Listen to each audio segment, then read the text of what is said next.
ഈശ്വര, ഞാനത് എന്ത് വായിച്ചാണോ അവരെ കാണാതിരുന്ന മതിയായിരുന്നു.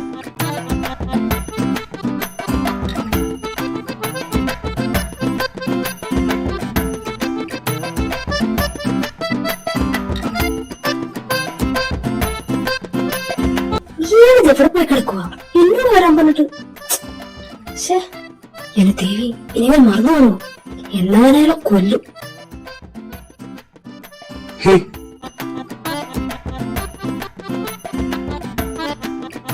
താഴെ അവിടെ പോയി കിടക്കുമായിരുന്നു. എത്ര നേരമായിരുന്നു ഞാൻ വന്നിട്ട്? നീ കണ്ടതല്ലേ വന്ന് കേറി പടർക്കാണെന്ന് പറഞ്ഞു നിരച്ച് ഞാൻ എന്റെ മുറിയിലെ കുറിച്ചുണ്ടായത്. അത് ഏട്ട പറയാൻ എനിക്കോട് പോരായിരുന്നില്ലേ? അതെങ്ങനാ?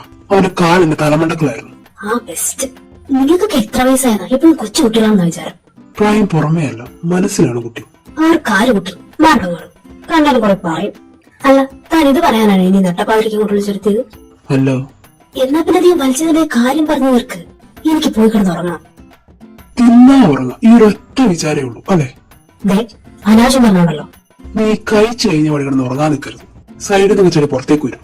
ഓ, ഇയാൾ അത് ഓർത്തധികം വേവലാതിപ്പെടണ്ട. എന്റെ കാര്യം ഞാൻ നോക്കിക്കോളാം. ഓ ആയിക്കോട്ടെ. അല്ല, അത് പറഞ്ഞപ്പോഴാ താൻ എന്തിനാ രാവിലെ അങ്ങനെ ചെയ്തേ? എങ്ങനെ? ഇവിടെ നുള്ളിയാൽ എന്തിനാന്ന് തോന്നിയിട്ട്? ആ, തനിക്ക് തോന്നിയത് തോന്നുകയൊക്കെ ചെയ്യോ? ആ ചെയ്യും. നീ തടുത്തൊന്നുമില്ലല്ലോ, സോ ഇനിയും ചെയ്യും. അത് പെട്ടെന്ന്. ഓ പെട്ടെന്ന് നീ ഒന്നും പറയില്ല. ഇനി അനങ്ങാതെ നിൽക്കും. നട്ടപ്പതിരെ കുറിച്ച് തോന്നിയ ദിവസം പറയാൻ നിൽക്കരുത്.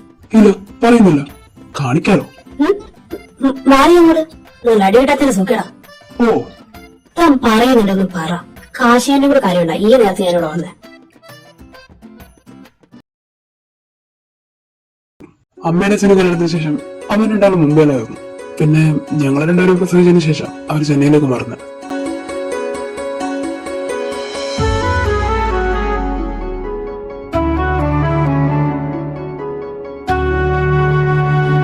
ഞങ്ങൾ രണ്ടും വളർന്നതിന് ശേഷം പുറത്തേക്കൊന്നും അധികം കൂട്ടിട്ടില്ലായിരുന്നു.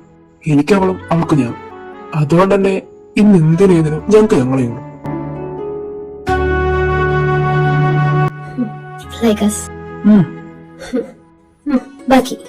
റുക്കു ചെറുപ്പം തൊട്ടേ ഭയങ്കര കുസൃതിയായിരുന്നു. ഒരു വാശിക്കാരി. അവൾ ആഗ്രഹിക്കുന്നത് എന്തും ഏത് വിധേനെ സ്വന്തമാക്കാൻ അവക്കൊരു പ്രത്യേകം എടുക്കായിരുന്നു. ഞാൻ നേരെ തിരിച്ചു. പിന്നെ പിന്നെ വിട്ടുകൊടുക്കുന്ന ഒരു ശീലായി.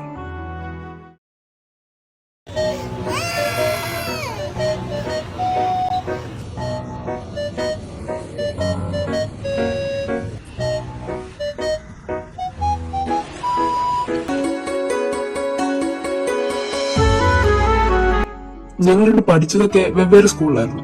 അവൾ ഗേൾസ് ഓൺലി, ഞാൻ ബോയ്സ് ഓൺലി. നമ്മളൊന്ന് വളർന്നു കഴിഞ്ഞു കഴിഞ്ഞാൽ ഏറ്റവും കൂടുതൽ സമയം സ്പെൻഡ് ചെയ്യുന്നത് സ്കൂൾ, കോളേജ് അങ്ങനെയൊക്കെയാണല്ലോ. വീട്ടിൽ അമ്മ മലയാളം സംസാരിക്കുന്നതുകൊണ്ട് തന്നെ ഞങ്ങൾക്ക് അത്യാവശ്യം മലയാളം അറിയായിരുന്നു. പിന്നെ ഞാൻ പഠിച്ചിരുന്നപ്പോ എന്റെ ഫ്രണ്ട് സർക്കിളിലുള്ളവരെല്ലാരും കൂടുതൽ മലയാളികളായിരുന്നു. സോ എനിക്ക് മലയാളത്തിൽ ബുദ്ധിമുട്ടില്ല. പക്ഷെ അവളുടെ സ്കൂളിലും ക്ലാസ്സിലുള്ളവരൊക്കെ കൂടുതലും തമിഴായിരുന്നു. അതിനാല് അവൾ മലയാളം പേസിന് അവളുടെ ഫ്ലോറിന് വരാതെ. പിന്നെ അവളങ്ങ് മലയാളം പറയുന്നത് നിർത്തി. ഉള്ളി തമിഴായി. குள்ளநரி வருதான்னு நீங்க எங்களுக்கு பார்த்து சொல்றீங்களா? நீங்க அந்த குள்ளநரிய பாத்தீங்கன்னா உடனே குள்ளநரின்னு கத்துங்க. நீங்க அந்த குள்ளநரிய பாத்தீங்களா? அந்த ரிமோட் கொண்டா വിട്രോ അമ്മ ഇത് പാരെ. പിള്ളേർ രണ്ടു കാലം എഴുതിട്ടോളാം. TV of பண்ணாதம்மா. കൂടുതലും പഠിച്ചു വെച്ചേ. റുക്കു ഉള്ളതാ എല്ലാമേ. റുക്കു റുക്കു പോടാ, പേസാതെ. ഏയ് സോറി. ഏയ് വാ ഡോട്ട് കളിക്കാം. ഇല്ല നീ പോ. ഈ വേർത്ത്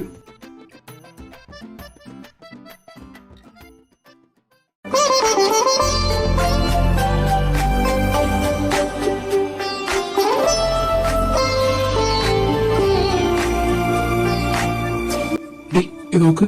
ഇപ്പോൾ കുറച്ചാളായി എന്റെ പിന്നാലെ ഇങ്ങനെ നടക്കുന്നു. ജൂനിയർ പോലല്ലേ?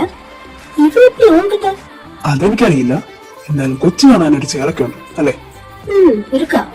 അത് ശരി. ഇവ മലയാളിയില്ല? അല്ല, നിനക്ക് എങ്ങനെ അറിയാം? എനിക്ക് എപ്പീന്നാ இவ ஒருத்தி மட்டும்தாங்க மலையாளி. அதனால எல்லாருக்குமே அவளுக்கு தெரியும். ஓ, அதனால இவ எப்படி உனக்கு வளைஞ்சா? அப்படி என்னதாங்க அவகிட்ட இருக்கு? என்ன ஃபேஸ் பார்ட்டி இவ்வளவுதான் வேற எவ இருக்கா? டேய், இதெல்லாம் கொஞ்சம் ஓவர்ரா.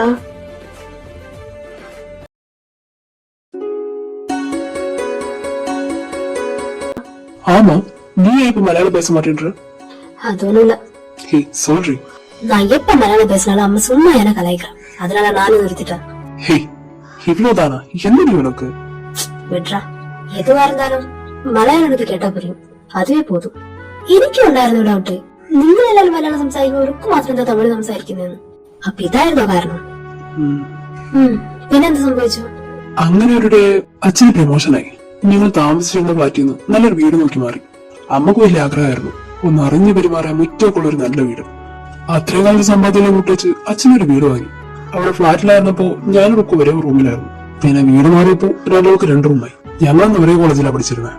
ബട്ട് വേറെ വേറെ ഡിപ്പാർട്ട്മെന്റ്. പോക്കുവരൊക്കെ ഒന്നിച്ചാനായിരുന്നു. ഒരിടെ ഇവരുടെ ഡിപ്പാർട്ട്മെന്റിൽ നൈവിക്ക് കൊണ്ടുപോയി. അത് കഴിഞ്ഞ് വന്നതിന് ശേഷം റുക്കുവിന്റെ ബിഹേവിയർ മൊത്തത്തിൽ ചേഞ്ച് ആയി. അവളൊരു തരം ആരോടും നടക്കാതെ കോളേജ് വിട്ട വീട്ടിൽ വന്നു കഴിഞ്ഞാൽ ആ റൂമിൽ തന്നെ. എനിക്കാണിതൊക്കെ കാണുമ്പോ ഭ്രാന്ത് കയറുമായിരുന്നു. അവളുടെ ഒരു സ്വഭാവം കാരണം വീടേക്ക് ഉറങ്ങിയ പോലെയായിരുന്നു. അങ്ങനെ ഒരു ദിവസം എന്താ എന്റെ കയ്യില്? ഞാൻ ഷോപ്പിൽ പോയിരുന്നമ്മ. സോ ഡ്രസ് കൊഞ്ചം വാങ്ങിട്ട്. എവിടെ നോക്കട്ടെ. എന്താണ് ഇത്? ഇതെന്തിനാ നിനക്ക്?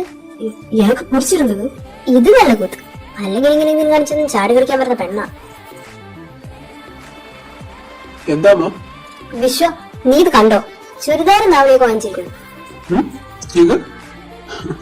എന്നാ ശരി ഉനക്ക്? ഞാൻ ഇത് പോടക്കൂടാതെ அப்படியெல்லாம் உனக்கு தான் இதெல்லாம் பிடிக்காது, அத கேட்ட. யார் இதெல்லாம் உங்ககிட்ட சொன்னா? எனக்கு பிடிச்சிருக்கு, அதனால தான் வாங்கணும். எந்த பொண்ணு எந்த கெஞ்சி அம்மா அட்ரஸ் கொடுத்து.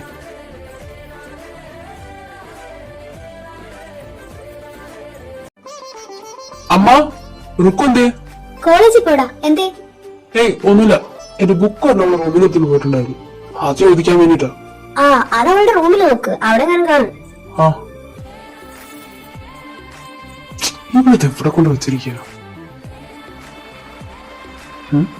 ഇതെന്താ പെയിന്റോ? ആ, ക്യാൻവാസ് ഒക്കെ ഉണ്ടല്ലോ.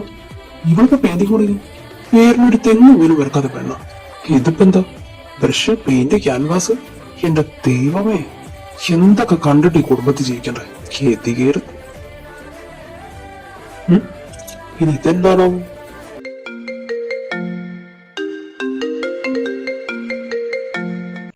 ഹലോ, ആണോ? പറഞ്ഞു.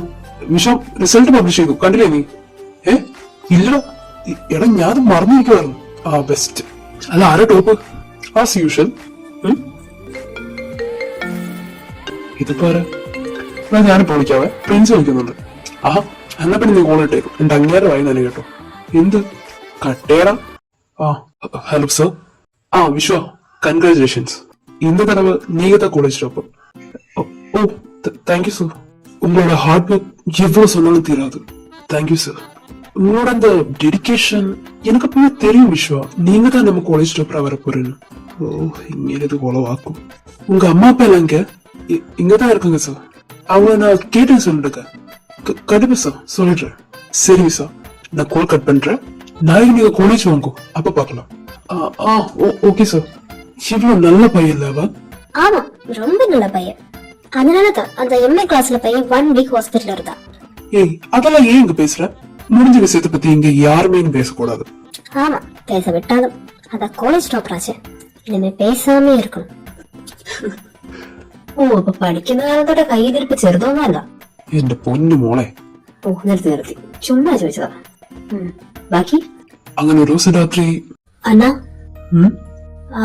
நான் உள்ள வரலாமா? ഇതെന്തൊരു പതിവില്ലാതെ ചോദ്യമൊക്കെ ചോദിക്കുന്നത്? കേറ്. എന്താ? ஒண்ணுமில்ல. എന്തോ അതിന്റെ കയ്യില്? நான் இது உங்களை காமிக்க கொண்டு வந்தேன். நான் இது ஓபன் பண்றதுக்கு முன்னாடி எனக்கு உங்ககிட்ட ஒரு விஷயம் சொல்லணும். പറയണേ. அண்ணா, I think You think? I think I'm in love. ആരെ?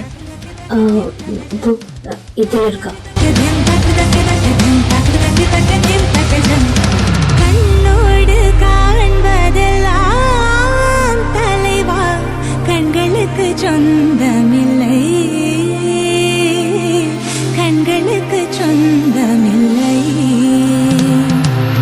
இதாரா? எனக்கு தெரியாது. தெரியாதா? சரி, இப்ப பேர் என்ன? தெரியாது. அதுவும் தெரியாதா? சரி, ஒரு தெரியல. என்னடி சொல்ற? சரி, நீ இவனை எங்க பார்த்த? என்னோட கனவுல. കനവാ? എങ്ങനെ சொல்ற? എന്റെ പൊന്നിറുക്കും നീ പറയുന്ന ഒന്നും എനിക്ക് മനസ്സിലാവുന്നില്ല. ഒന്ന് ക്ലിയർ ആക്കി പറയാമോ? ஆனா அன்னைக்கு நாங்க ஐவி போனோம்ல, அங்க போன போது நான் ஒரு சாமிஜியை பார்த்தேன். സാമജിയാ? എന്നിട്ട്?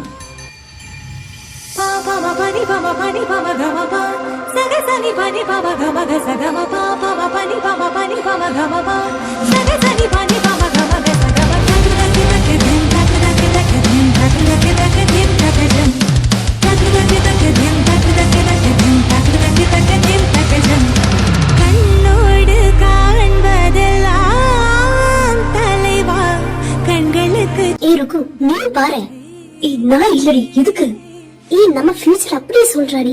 அது ஃபேஸ் பார்த்து என்னடி சொல்ற? ஃபேஸ் பார்த்து ஃபியூச்சர் சொல்வீங்களா? ஆமா, சி அவரோட பொண்ணு பேரு கூட கெஸ் பண்ணிட்டான். ஏய், எனக்கு இதுல நம்பிக்கை இல்லடி, அதனால தான் என்ன சொன்னேன். உட்காரி. உன் பேர் என்னம்மா?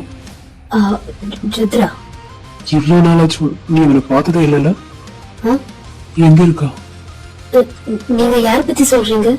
அதான் உனக்காக திரும்பி வந்துட்டானே, அவனை பத்தி. எனக்காக திரும்பி வந்துட்டானா? எனக்கு புரியல. நீங்க ஒன்னாக போற நாள் வர போறா.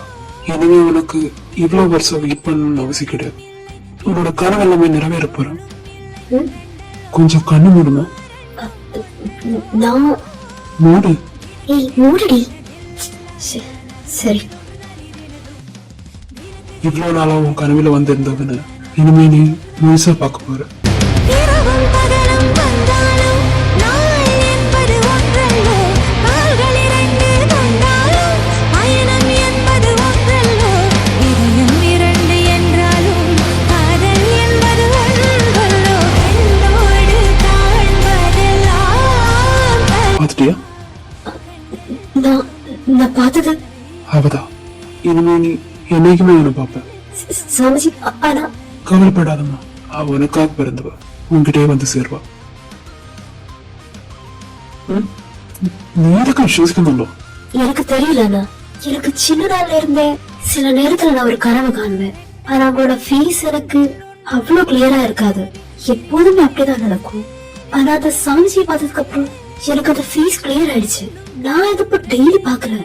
யாரு என்ன எனக்கு எதுவும் புரியல. இவ்வளவு நாளும் எனக்கு அவன் யாருன்னு தெரியாம இருந்தேன். அவன் எனக்கு என்ன வேணும், நான் அவனுக்கு என்ன வேணும், எதுவுமே தெரியல. ஆனா இப்போ அவதான் எனக்கு எல்லாமே தோணுது. எனக்கு அவனை வேணும்னா. നീ എന്തായി പറയുന്നേ? ആരാ എന്താന്നൊന്നും അറിയാതെ എങ്ങനാ? எனக்கு எதுவும் தெரியாது. ஆனா அவன் எனக்கு வேணும். நான் போறேன். പറയുന്നത് കേക്ക്. നീ ஆனா இது மட்டும் நீ வச்சுக்கோ. நான் ரூமுக்கு போறேன். നീ നിക്ക്, ഞാൻ പറയട്ടെ. ஆனா எனக்கு எதுவும் கேட்க வேணாம். எனக்கு அவன் வேணும். வேணும் சொன்னா வேணும், அவ்வளவுதான்.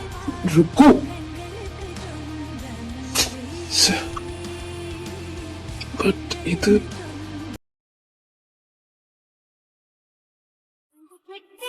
சிந்து குட்டா தமிழ் பெண்ணின் கண்ணகல்லே, சிந்து பாட்டின் சத்தம் போலே வந்து சொந்தமாகவில்லை. மீனாட்சி விபுராட்சி நஞ்சும் காண மொழி நீ சூரிய தாமரைதான் உன் பகலில் மலர்வேனே. ருக்கு, ஆனா നീ ഉറങ്ങിയായിരുന്നോ? இல்லண்ணா. മോളെ ഒരു കാര്യം ചോദിക്കാനാ വന്നേ. கேளுங்கண்ணா. ഈ പടം ആരാ വരച്ചേ? நானே வரைஞ்சேன். നീയോ? അതിന് നിനക്ക് പടം വരക്കാനൊക്കെ അറിയോ? எனக்கு നീയൊരു പൂവ് വരച്ച ഞാൻ ഇതുവരെ കണ്ടില്ലല്ലോ. எனக்கு தெரியல. ஏதோ நான் வரைஞ்சிட்டேன். നീ ഒന്ന് നന്നായിട്ട് ഓർത്ത് നോക്ക്, എങ്ങനെയാ അത് വരച്ചത്? எனக்கு தெரியல. நான் சும்மா கண்ணு மூடின அந்த உருவம் நான் அப்படியே வரைச்சிட்டேன். പക്ഷേ എങ്ങനെ? எனக்கு தெரியல. நான் அது எப்படி வரைஞ்சேன்? നീ ഒന്ന് നന്നായിട്ട് ഓർത്ത് നോക്ക്. இல்ல, நான் எனக்கு எனக்கு ஞாபகம் வரல. நான் எப்படியோ உடம்புல தூண் நான் அப்படியே வரைஞ்சிட்டேன். அதுக்கப்புறம் എന്നാലും ജസ്റ്റ് எனக்கு தலை வலிக்குது. இது சத்தமா இருக்கு. रुको தலை வெடிச்சிடலாம் போல இருக்கு. रुको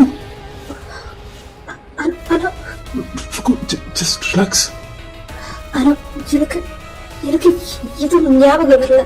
சத்தியமா சொல்றேன், நான் இது உனக்குள்ள தூண் நான் அப்படியே வரைஞ்சிட்டேன். ஓகே ரிலாக்ஸ் நீங்க தூங்கு நல்லா படுத்துக்கோங்க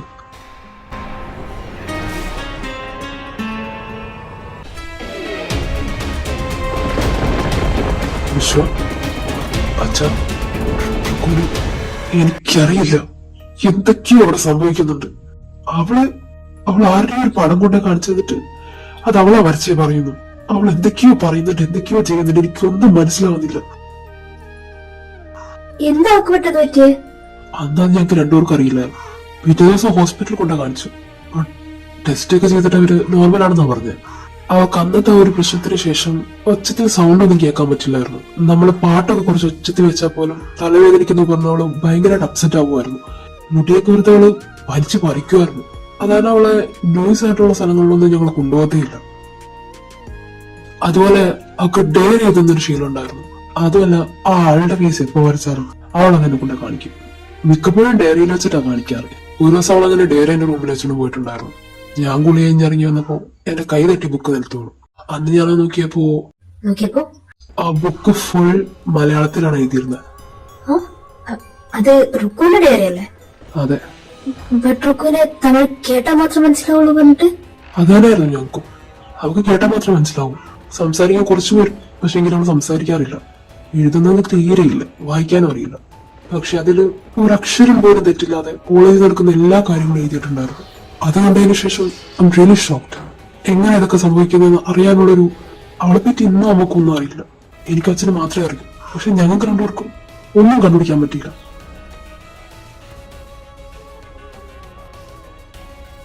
finally I decide to be a mentalist. അവൾക്ക് വേണ്ടിയാണ്, അവളുടെ ഉള്ളിൽ നടക്കുന്ന എന്താണെന്നറിയാൻ വേണ്ടിയാണ് ഞാനൊരു മെന്റലിസ്റ്റ് ആണ് തീരുമാനിച്ചത്. എന്നിട്ട് കുറെ വർഷത്തോളം ഞാൻ അവളോട്ട് മാറിയിരുന്നു. ഒരു കോള് പോലും വല്ലപ്പോഴേ ഉണ്ടായിരുന്നുള്ളൂ. അവൾക്കതിന് എന്നോട് ഭയങ്കര ദേഷ്യവും വാശിയൊക്കെ ആയിരുന്നു. അച്ഛനെപ്പോഴും പറയും അവളുടെ എഴുത്തുകളുടെ വരകളുടെ എണ്ണം കൂടിയെന്ന്. എങ്കിലും എനിക്ക് മടങ്ങി വരാൻ സാധിക്കില്ലായിരുന്നു. അതിനൊരു പ്രോപ്പർ ആൻസർ. എനിക്ക് ആ മുഖത്തിന്റെ ഉടമ അത് ആരാണെന്ന് കണ്ടുപിടിക്കണമായിരുന്നു. അതിന് ഞാൻ പോവാത്ത സ്ഥലങ്ങളില്ല. എവിടെയൊക്കെ അന്വേഷിച്ചു അറിയാം. കണ്ടുപിടിച്ചു. ഒരു 5 വർഷത്തിന് ശേഷം ഞാൻ തിരിച്ച് ചെന്നൈയിലെത്തിയപ്പോ ഒരു ഹോട്ടലിന് മുന്നിൽ ഫ്രണ്ട്സിനെ കൂടി ചിരിച്ചു കളിച്ച് നിൽക്കുന്ന ആ മുഖം. അവളാണത് വരച്ചെങ്കിലും ആ മുഖം കയറിയത് എന്റെ നെഞ്ചിലേക്കാണ്. അതുകൊണ്ട് തന്നെ ആൾ എവിടെ കണ്ടാൽ എനിക്ക് തിരിച്ചറിയാറുണ്ട്.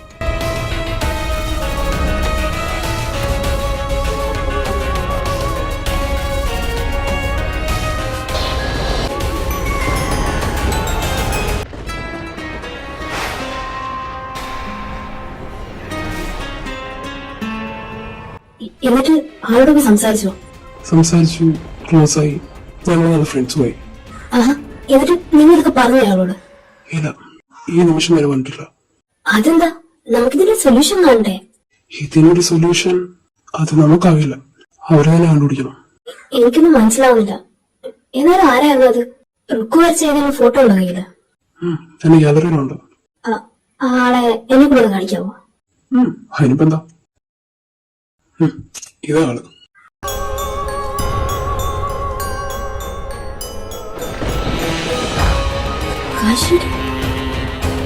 അവർക്ക് വേണ്ടി തേടിയിടുന്നതും കൊടുക്കാൻ കണ്ടുപിടിച്ചതും എല്ലാം നിന്റെ ഏട്ടന് തന്നെയായിരുന്നു. ആ ഒരു മുഖത്തിന് വേണ്ടിയാണ് അത്രയും കാലം ഞാൻ ഓടി നടന്നത്. ഞാൻ പറഞ്ഞു വരുന്നത് നീ വിചാരിക്കുന്ന പോലെ ഒരു കഥയല്ല. ഇതിനപ്പുറം ഒത്തിരി ഒളിഞ്ഞെടുക്കുന്ന കാര്യങ്ങളുണ്ട് ഇതിൽ. നിനക്കോ എനിക്കോ ചുറ്റിനുള്ള ആർക്കും കണ്ടുപിടിക്കാൻ പറ്റാത്ത, ഇവൻ എനിക്ക് പോലും പ്രിഡിക്ട് ചെയ്യാൻ പറ്റാത്ത ഒത്തിരി കാര്യങ്ങൾ. പറഞ്ഞിട്ടില്ല. പറഞ്ഞില്ലേ? എന്താ പറയാത്തെ? നമുക്ക് പറഞ്ഞാലോ? നീ ഇങ്ങനെ ധൃതി പിടിക്കണേ. വെയിറ്റ്, ഞാൻ അവന്റെ കൂടെ 3 കൊല്ലായിട്ടുണ്ട്. അവൾക്ക് അവനെ ഓർമ്മ കാണാം, പക്ഷെ അവനങ്ങനെ ഒരു വ്യക്തിയെ പോലും അറിയില്ല. ഞാൻ കരുതിയത് ഇവര് നമ്മൾ കണക്റ്റഡ് ആയിരിക്കും. ചിലപ്പോ അവളെപ്പോലെ അവനും അതെല്ലാം തോന്നുന്നുണ്ടാവുന്നു. പക്ഷെ അവനങ്ങനെ ഒന്നും ആയിരുന്നില്ല.